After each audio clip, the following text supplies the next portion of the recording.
उस प्रेपरेशन के टाइम पे what are the pros and cons of relationship? आपने 12th फेल देखी है, सब लोगों ने देखी है, मज़ा आया, बहुत अच्छी मूवी बहुत थी। मज़ा आया।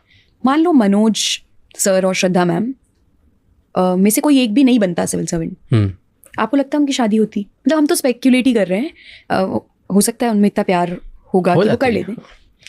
कितने ऐसे लोग हैं जिनकी हो जाती है? नहीं होती। इनफैक्ट रिवर्स है।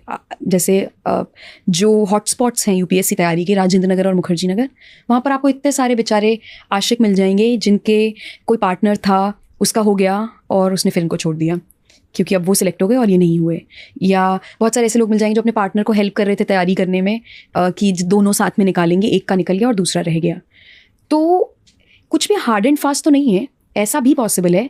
ऐसे भी मैंने केसेस देखे हैं जहाँ पर आपका रिलेशनशिप एक पॉजिटिव रोल प्ले करता है आपकी तैयारी में, क्योंकि वो जो आपका कंपेनियन होता है वो एक अच्छा साथी होता है, आपका स्टडी पार्टनर होता है, आपका इमोशनल सपोर्ट होता है, आपका क्रिटिक भी होता है, आपके लिए वो चेक भी रखता है कि आज आपने अपना टारगेट्स मीट किए नहीं किए। तो बहुत सारे रोल्स वो प्ले कर सकता है और सेम आप उनके लिए करते हो। पर मैंने पर्सनली ऐसे केसेस बहुत कम देखे हैं। बहुत सारी डिस्ट्रैक्शंस हैं, उसमें एक और डिस्ट्रैक्शन को नहीं ला सकते आप, एक ऐसे एलिमेंट को नहीं ला सकते जो सर्टेन नहीं है, क्योंकि आज की डेट में जहाँ मैरिजेस भी सर्टेन नहीं है, वहाँ रिलेशनशिप्स का सर्टेन होने की प्रोबेबिलिटी कम हो जाती है और फेल करने की टेंडेंसी बढ़ जाती है। अब अगर मान लो आपके प्रीलिम्स से 10 दिन पहले सामने वाला इंसान आपको छोड़कर चला गया, आप ज़बरदस्ती तो किसी को रख नहीं सकते, लेकिन आप 10 दिन पहले कैसे संभालेंगे खुद को? तो ऐसे एलिमेंट्स को इंट्रोड्यूस ही क्यों करना इक्वेशन में?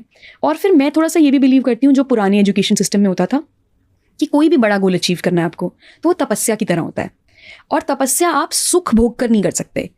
जैसे एक आपने भी कभी देखा होगा, सोशल मीडिया पर एक पिक्चर होती थी, एक कोई ऋषि हैं, स्टूडेंट है बेसिकली, स्कॉलर हैं, और उनकी चोटी है, उन्होंने वो चोटी को खूंटे से टांगा हुआ है पीछे।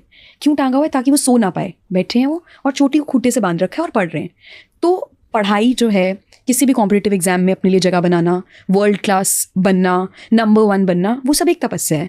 अब आप सोचो कि मैं तपस्या के बीच में थोड़ा सा फन भी कर लूँ, है ना, और मैं ये भी ट्राई कर लूँ, वो भी ट्राई कर लूँ, तो then it might work as a distraction and it's higher probability that it will work as a distraction. तो मुझे लगता है इसलिए रिलेशनशिप वगैरह आपको अवॉइड करना चाहिए थोड़े टाइम के लिए। बट ये ब्लैक एंड वाइट नहीं है, ये सबके लिए अपना अपना वर्क कर सकता है। अगर कोई ऐसे रिलेशन, जैसे मैंने बहुत सारे लोगों को देखा है, शादी के बाद उन्होंने एग्जाम क्वालिफाई किया। अब आप कहोगे मैम वो शादी छोड़ दें क्या? लेकिन शादी एक सर्टेन सेंस ऑफ स्टेबिलिटी दे देती है आपको। तो अगर आपके रिश्ते में एक सर्टेन सेंस ऑफ ठहराव है, एक सर्टेन सेंस ऑफ स्टेबिलिटी है, आपको पता है कि सामने वाला इंसान मेरे को और वल्नरेबल नहीं करता, मेरे लिए स्ट्रेंथ ऐड करता है, या सामने वाले इंसान पर मैं इतना डिपेंड कर सकता हूँ या कर सकती हूँ कि आने वाले 2-3 साल में मेरी लाइफ में कोई भी चैलेंज आए तो वो आसपास रहेंगे, या उनकी वजह से मुझे कोई इशू नहीं होगा, मेरी वजह से उन्हें नहीं होगा, तो आप चूज़ कर सकते हैं। पर जब आप नए लोगों से मिलकर नए रिश्तों की शुरुआत करते हैं उस फेज़ में, तो मुझे लगता है आप वॉलेटिलिटी को बढ़ा देते हैं, क्योंकि आप जानते ही नहीं है किसी को। आप गए कोचिंग सेंटर पे, बगल में बैठी थी वो, आपको पसंद आ गई, बात होने लग गई, नोट्स एक्सचेंज हुए, 2-3 महीने में आप डेट करने लग गए, आपको लगा मुझे तो प्यार है, लेकिन आप जानते ही नहीं है उनको, आपको पता ही नहीं है what she will bring to table और what he will bring to table. In that case you should avoid it.